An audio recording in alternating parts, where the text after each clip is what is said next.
महादेवाय ते नमः। नमस्तेस्तु भगवन् विश्वेश्वराय महादेवाय त्र्यम्बकाय त्रिपुरान्तकाय त्रिकाग्निकालाय कालाग्निरुद्राय नीलकण्ठाय मृत्युञ्जयाय सर्वेश्वराय सदाशिवाय श्रीमान् महादेवाय नमः।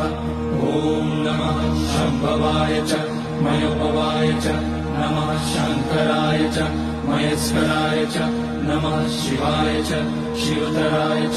ॐ त्र्यम्बकं यजामहे सुगन्धिं पुष्टिवर्धनम् उर्वारुकमिव बन्धनान् मृत्योर्मुक्ष्यमामृतात्। नागेन्द्रहाराय त्रिलोचनाय भस्माङ्गराय महेश्वराय नित्याय शुद्धाय दिगम्बराय तस्मै नकाराय नमः शिवाय।